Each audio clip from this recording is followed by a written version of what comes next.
예. 오늘 이제 사순절을 시작하면서 예수께서 당하셨던 고난, 출발점이라 말할 수 있는 40일 금식 기도 이후에 있었던 사건에 대해서 함께 말씀을 나누고자 합니다. 지금은 소천하셨는데 시흥 종교교회를 개척하고 담임했던 유병기라는 목사님이 계셨습니다. 이분이 오래전 감리회 소식에 올린 글을 읽으면서 신앙생활을 한다는 것은 부단한 자기 부정과 믿음의 고백을 통해서 십자가의 길을 가는 것이다라는 생각을 했습니다. 이제 그분은 목회를 하면서 자신의 겪었던 일들을 감사의 마음을 담아서 적었는데 내용은 이런 거예요. 어느 날 교우들과 전도를 하기 위해서 준비하는 중에 갑자기 사모님이 머리가 터져나갈 것 같이 아프다면서 쓰러집니다. 동네 병원으로 부랴부랴 모셔서 CT를 찍었는데 아무 이상이 없다는 거예요. 그래서 진통제하고 신경안정제만 맞고 집으로 왔는데 계속 머리가 아프다고 견딜 수가 없다고 하니까 즉시 서울대학교 병원 응급실로 가서 CT를 찍었습니다. 찍었더니 뇌출혈 중에서도 가장 심각한 뇌동맥이 터졌다는 진단을 받습니다. 뇌동맥이 터지면 80%가 사망이고 20%가 식물인간이 된다 그래요. 너무나 급하니까 수술 동의서도 받지 못하고 바로 목사님이 수술 동의서를 쓰는 그 순간에 수술에 들어갑니다. 응급수술 들어가요. 그리고 5시간에 걸쳐 수술을 했습니다. 근데 얼마나 감사한지 그 어려운 수술이 잘 되어서 어디 한 군데 이상 없이 뇌출혈 이전과 전혀 다름없게 완치가 됩니다. 근데 이것만이 아니었어요. 그 이전에 다리에 혈관이 썩어 들어가는 백색 혈관증으로 위기를 맞았고 괜찮아지니까 또 신장에 문제가 생겨서 수술을 받고 또 나으니까 자궁에 문제가 생겨 또 수술을 받고 그 다음에는 간에 종양이 발견돼서 서울대병원에서 또 수술을 받고 그리고 이번에 뇌동맥이 터진 거예요. 그리고 난 다음에 3개월 뒤에 사모님이 또 교통사고를 당합니다. 참 기가 막히죠. 이 모든 과정을 겪으면서 유병기 목사는 이렇게 고백합니다. 나는 그때마다 기도밖에는 없었다. 기도를 자랑하고자 함이 아니라 기도 밖에는 길이 없었다. 그래서 밥 먹듯이 금식 기도했다. 20일, 열흘, 7일, 5일, 그리고 매주 3일씩 7주간 금식 기도를 했다. 그리고 100일, 40일 철학 기도를 여러 번 했다. 저녁 금식 기도는 3개월, 6개월씩 그것도 몇 차례를 했다. 하나님은 나에게 아내를 통해서 기도하게 하셨고 훈련을 시키신 것 같다. 만약 그런 삶의 문제들이나 건강의 위기들이 없었다면 내가 그렇게 기도했겠나 싶다. 물론 목회의 열매를 거두기 위해서도 간절히 기도했다. 나는 목회를 하면서 이렇게 생각했다. 나에게 육신적인 평안과 안정된 삶이라는 것은 아마 이 세상을 떠날 때가 아닐까 했다. 그러나 하나님이 나와 함께 하신다는 분명한 믿음과 그 은혜와 사랑에 대한 체험은 나에게 영적인 힘과 평안을 주었다. 그리고 더욱 분발하게 했다. 그래서 오늘도 다시 한번 믿음의 다짐을 가져본다. 기회를 주신 하나님께 감사하며 목회의 열정을 다하자고 이렇게 글을 써놨어요. 이분 같은 경우는 참 특이한 것 같아. 근데 이분과처럼은 아니다 할지라도 우리도 살다 보면 여러 가지 삶의 문제들 때문에 힘들고 어려움을 겪을 때가 있다는 거예요. 인생을 오래 살다 보면 그런 말씀 하시잖아. 야, 말도 마라. 내가 살아온 거 글로 쓰면 한 트럭은 된다. 이런 말씀 하시잖아요. 그만큼 삶이 힘들고 고단했던 삶이 계속돼 왔다는 거죠. 근데 이런 삶이 싫다면, 이런 어려운 것을 안 당하고 싶다면 방법도 하나 있습니다. 공동묘지에 입주하면 됩니다. 거기는 문제가 없습니다. 자, 그럼 열어봅시다. 피할 수 없다면 이기는 방법을 알면 되겠습니까? 가장 먼저 여러분들이 기억할 것은요. 가장 제가 볼 때 비성경적인 이야기인데 시험 가운데 어려움을 당하는 사람들을 찾아와서 마치 자기가 뭐라도 된 것처럼 거룩하게 너무 쉽게 말하는 게 이거죠. 당신 믿음이 없어서 그래. 회개해. 이런 말 하잖아. 이거 하지 마십시오. 이거 굉장히 비성경적인 거예요. 정말 어려움 당하는 분들이 있으면 찾아가서 아무 말도 하지 말고 따뜻한 밥 한 끼 먹자고 밥 같이 사 먹어. 사줘. 대접해. 그리고 나서 끝날 때 나 너 위해서 기도하고 있어. 이 말도 하지 마. 그냥 밥 사주고 어깨 한번 들어주면 다 알아. 이 사람 나를 정말 힘들어하는, 나를 위해서 정말 기도하고 있구나. 그거 다 알아요. 영적 존재이기 때문에. 진짜 한 방 팍 때리고 싶은 게 뭐냐면 너 믿음 없으니까 하나님이 치시는 거야. 네가 하나님이야? 정말 그 말 싫어요. 그러지 마세요. 자, 먼저 봅시다. 오늘 본문 1절, 2절 보니까 본문 1절, 2절 한번 봅시다. 시작. 예수께서 성령의 충만함을 입어 여러 발사서 광야에서 40일 동안 성령에게 이끌리시며 마귀에게 시험을 받으시더라. 아멘. 고까지. 누가 시험 받고 있어요? 예수 그리스도. 죄가 있는 분, 없는 분? 없는 분. 그 다음에 그때 예수님의 영적 상태를 뭐라 말합니까? 성령의 충만함을 입은 가운데 있었다. 예수께서 광야에 나가신 것은 기도하기 위해서. 그런데 그리고 기도하는 동안에 성령이 충만하게 임하셨어요. 그런데 그때 마귀가 와서 시험을 하는 거예요. 제가 좀 전에 맡은 사람이 이렇게 말할 거예요. 주님 보고. 믿음이 없으니까 그렇지. 예수님 보고. 죄가 많으니까 그렇지. 회개해야지. 이렇게 말할 거예요. 아니에요. 우리가 당하는 시험 중에서 때로 어렵고 힘든 시험이요. 죄의 문제가 아니라 하나님께서 우리를 연단하기 위해서 강하게 하기 위해서 주시는 시험일 수도 있다는 거예요. 우리가 성령의 충만함을 받는 이유는 이겁니다. 내 삶의 시험을 없애기 위해서가 아니에요. 성령의 충만을 받은 사람이 다가오는 시험을 이기는 삶을 살 수 있기 때문에 그렇습니다. 시험은 누구에게나 있어요. 그러나 누구나 승리하는 것은 아닙니다. 성령 충만한 사람만이 시험을 이길 수가 있습니다. 여러분, 때로 여러분이요, 진짜 오랜만에 마음 다 잡아먹고 신앙생활 한번 제대로 해보겠다고 딱 나서는 순간 어렵고 힘든 일을 만날 때가 있어. 혹은 내 마음이 지금 하나님께 대한 믿음과 기쁨으로 충만해 있는데 삶의 고통이 다가올 때가 있어요. 이해가 안 되지. 아니, 지금 내가 오랜만에 마음 잡고 신앙생활 제대로 해보려 하는데 내가 예수로 인해서 마음이 기쁘고 평안이 가득한데 왜 저에게 이런 어려움을 주십니까? 라는 생각이 들 때가 있다는 거예요. 제가 여러분에게 말씀드렸지만 가장 확실한 것은 이 다음에 주님 만나면 여쭤보세요.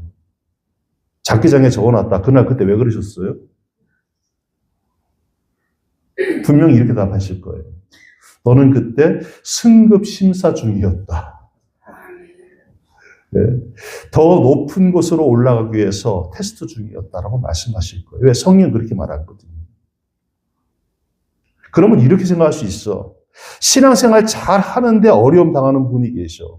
나는 대충 하는데 어려움 안 당해. 그러면 시험 당하는 분을 부러워해야 돼. 왜? 그분은 더 나은 단계로 나가기 위해서 하나님 테스트 하시는데 나는 뭐 하는 거야? 테스트할 자격도 안 되는 거예요. 그러니까 시험 칠 자격도 주어지지 않는 거지. 뭔 말인지 아시면 감사하고. 네. 자, 본문을 보니까 또 하나 깨닫는 게 있습니다. 마귀의 시험은 우리의 정욕을 이용한다는 거예요. 2절 하반절에 보니까 이 모든 날에 아무것도 잡수지 아니하시니 날수가 다음에 줄이신지라 그랬어요. 40일 금식이었습니다. 가장 필요한 게 뭘까요? 음식이지요. 마귀는 하나님의 아들이라고 하는 특별한 지위를 이용해서 시험을 세 번이나 합니다. 높은 지위는 사람으로 하여금 명예욕을 갖게 만들거든요. 마귀는 이렇게 육신의 정욕을 채우라는 유혹으로 우리를 시험해요. 사탄은 우리의 먹고자 하는 욕심, 편히 쉬고자 하는 욕심, 높아지려고 하는 욕심, 자랑하고자 하는 욕심, 육체가 하고 싶은 대로 무작정 따라가도록 만든다는 거예요. 지금 이 시대가 사실은 이런 시대거든. 보세요. 옛날에는요, 어른들이 이렇게 가르쳤어요. 네가 하기 싫어도 해야 될 일 있으면 해. 그렇게 가르쳤어. 요즘 뭐라는 줄 알아요? 네가 하고 싶은 일을 해. 이렇게 가르쳐요. 아닌가요? 한번 잘 생각해 보십시오. 언론 매체에서 하는 말이 이거예요. 하고 싶은 일을 하며 살게 하자. 이 말은 뭐냐면 다른 사람이 불편해도 네가 좋으면 하라는 거예요. 이거는 인간관계를 파괴시킵니다. 인간관계를 해체시킨다는 말씀이에요. 해야 할 일보다 하고 싶은 일을 하도록 권장하는 사회. 꽤 괜찮은 말 같지만은 결국 이 가르침이 인간관계를 파괴하고 공동체를 해체시킵니다. 그럼 성경은 우리에게 뭐라 말합니까? 로마서 13장 14절 오직 주 예수 그리스도로 옷 입고 정욕을 위하여 육신의 일을 도모하지 말라. 너 잘 먹고 잘 사는 걸로 그 목숨 걸지 말라는 거예요. 또 7장 5절 우리가 육신에 있을 때에는 율법으로 말미암는 죄의 정욕이 우리 지체 중에 역사에 우리로 사망을 위해서 열매를 맺게 하였더니 예수를 알기 전에는 뭐다?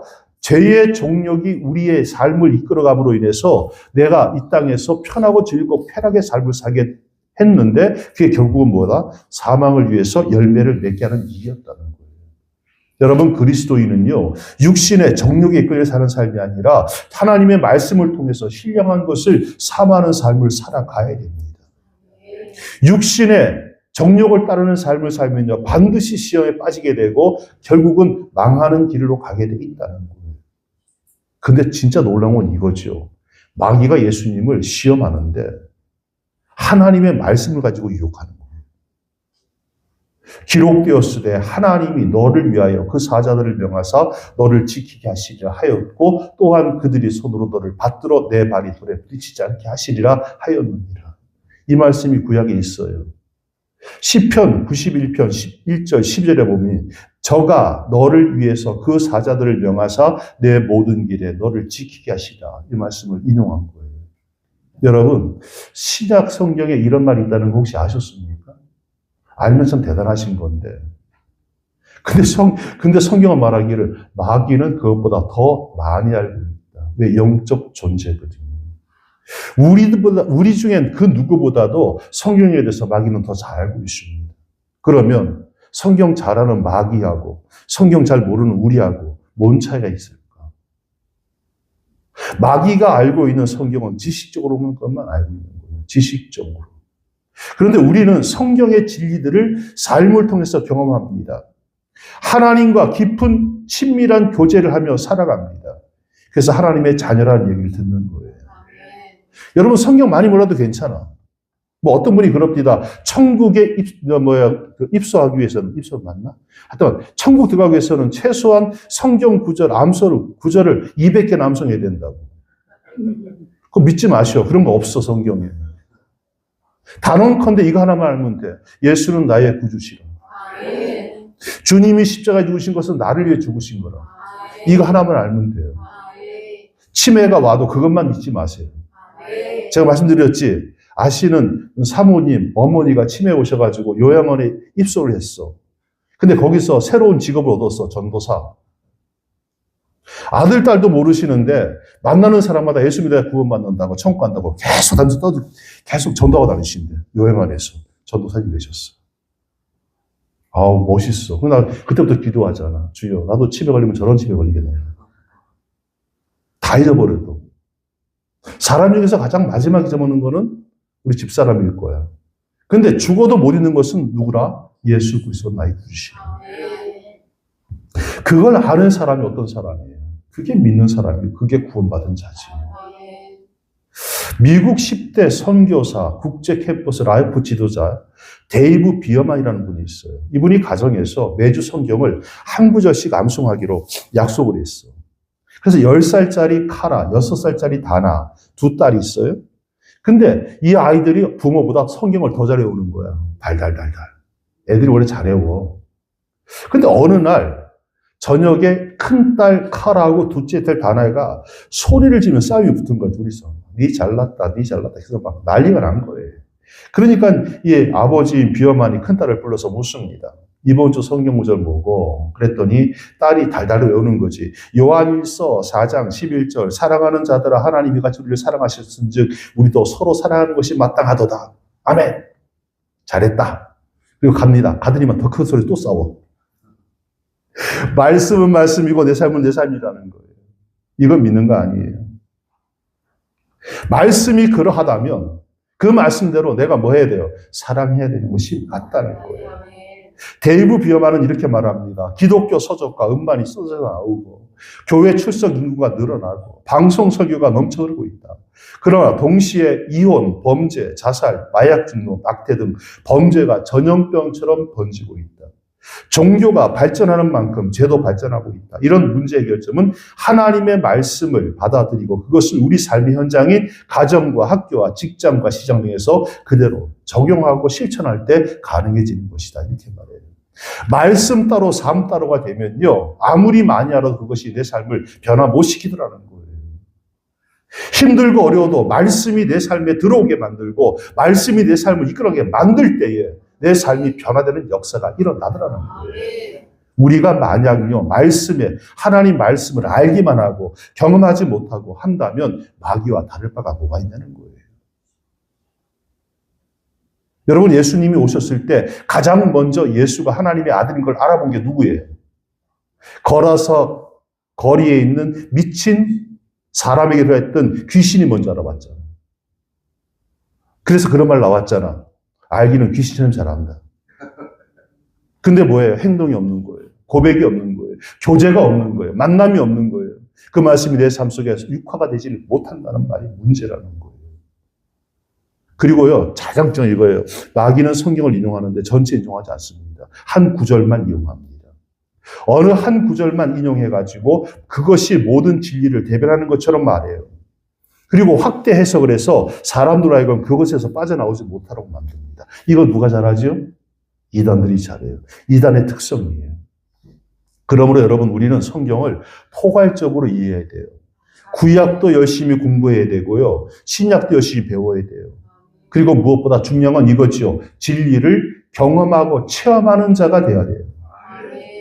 삶으로 체험한 사람이 지식의 공허함으로 얘기하는 사람들을 이겨낼 수가 있다는 거예요. 과학자 하나님을 만나다라고 하는 책이 있습니다. 이 책 제목처럼 25명의 과학자들이 자기의 신앙 고백을 모은 책입니다. 그 중에 카이스트 공과대학의 공과대학 전기 및 전자공학부 교수인 조병진 교수라는 분이 쓴 글 제가 좀 읽어드릴게요. 좀 길긴 한데요. 나같이 논리적인 사고 훈련을 받은 이공계 박사가 어떻게 성경을 믿느냐라는 질문을 가끔 학생들에게 받는다. 일리는 말이다. 성경은 초자연적인 사건들을 포함하고 있으며 종교적 믿음이란 논리 한계를 넘을 수밖에 없는 영역이기 때문이다. 그런데 흥미로운 것은 그렇게 논리와 과학적 검증을 중요시하는 요즘 한국 젊은이들이 내가 학생이던 40년 전보다 운세나 점을 더 많이 본다는 사실이다. 더 아이러니한 것은 이렇게 사주를 보며 불안을 줄이려는 이들이 성경은 과학적 사실이 아니라고 배척한다는 것이다. 나는 신군부의 5공화국 시절에 대학을 다니며 밴드 활동을 했다. 우연히 친구를 따라 간 교회에서 대학생들이 한국 사회를 위해서 눈물 흘리며 기도하는 것을 보았다. 내 꿈은 내가 잘되고 유명해지는 것이었는데 그들은 민족의 미래를 두고 씨름하고 있었다. 그때부터 가수 활동을 그만두었다. 어떤 삶이 의미 있는 삶인지 고민하다가 도서관에 틀어박혀 로마서를 읽었다. 로마서 8장을 읽은 나는 조용한 장소로 가 예수님을 나의 구주로 영접했다. 성경 안에서 인생의 의미를 발견했고 어떻게 사는 것이 옳은 삶인지 깨달았으며 예수 그리스도를 사랑하게 되었다. 그래서 나는 성경의 기적이 사실이라고 믿는다. 나의 삶과 전 인격이 예수 그리스도께 있음을 확신한다. 그러면서 조병인 교수는 이렇게 얘기해요. 기독교를 믿는다는 것은 우리가 단순히 우리가 하나님을 인정하고 기적을 인정하는 수준이 아니라는 거예요.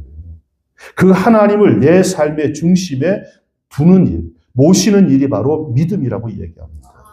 그러면서 조 교수는 자신에게 있어서 기독교 신앙이라는 것은 하나님과 사람에 대한 예의라고 고백합니다.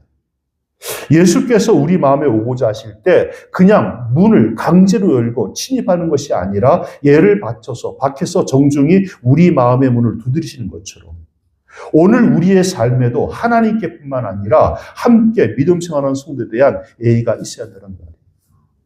믿음이 좋다는 이유로, 목사, 장로라는 이유로 무례한 사람들이 너무 많습니다. 아니에요. 그건 믿음 아닙니다. 거룩한 것도 아닙니다. 예의가 있어야 합니다. 그러면서 마지막 본문 13절 봅시다. 13절 시작.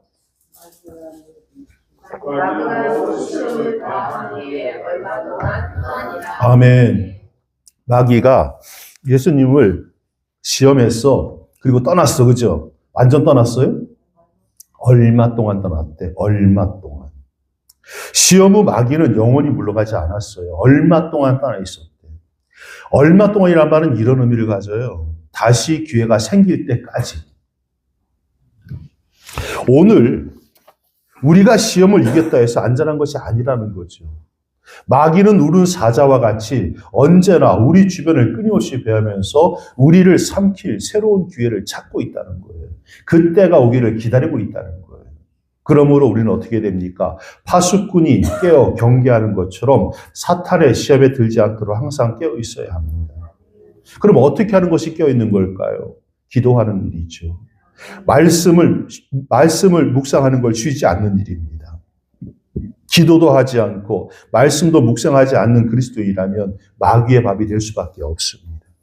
마귀의 밥이 된다는 건 뭘 말하는 겁니까? 영원히 꺼지지 않는 지옥불에 던진다는 것을 말합니다. 다시 부탁드립니다. 제가 여러분의 발언을 한 가지 못하고 천국에서 만나는 그거.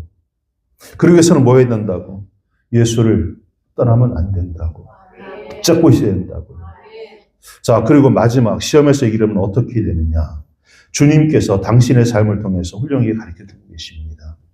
시험이 올 때 말씀으로 이겨야 돼요. 예수님이 하나님의 아들이요. 그러면 능력이 있을까 없을까? 있지. 그러면 마귀 정도는 예수님께서 당신의 능력을 확 눌러볼 수도 있잖아. 근데 성경은 안 그래요. 자신의 능력이 아니라 철저하게 성경의 말씀, 즉 진리를 통해서 이기셨습니다. 마찬가지로 우리가 사탄의 시험을 이기는 것은 우리의 의지나 지혜가 아니라 하나님의 살아있는 진리의 말씀으로 무장해야 된다는 말씀이에요. 에베소 6장 11절 마귀의 관계를 능히 대적하기 위해서 하나님의 전신 갑주를 입으라. 17절 구원의 투구와 성령의 검 하나님의 말씀을 가지라. 하나님의 말씀은 마귀의 시험을 이기게 한 성령의 검이라고 했습니다. 검은 공격 무기예요. 그러므로 부지런히 하나님의 말씀을 읽고 배우고 암송하고 묵상하는 여러분 되시기 바랍니다. 그럴 때 마귀와의 싸움에서 언제나 승리하는 삶을 살게 될 겁니다. 사랑하는 여러분, 시험은 언제나 있습니다. 중요한 것은 이거예요. 시험이 있느냐 없느냐가 중요한 게 아니라 시험을 이길 수 있는 능력이 내게 있느냐 없느냐 중요합니다. 시험을 이겨야 승리자의 기쁨이 있습니다. 먼저 우리 주님께서 시험을 이기셨으므로 우리도 그와 같이 이길 수 있다는 사실을 의심하지 말고 믿으시기를 바랍니다. 시험을 이기신 예수 그리스도의 이름으로 마귀를 대적할 수 있는 권세가 우리에게 있습니다. 그 권세 마음껏 누리고 살아가십시오. 그럴 때 인생의 승리자가 되는 성도가 될 줄로 믿습니다. 기도하겠습니다.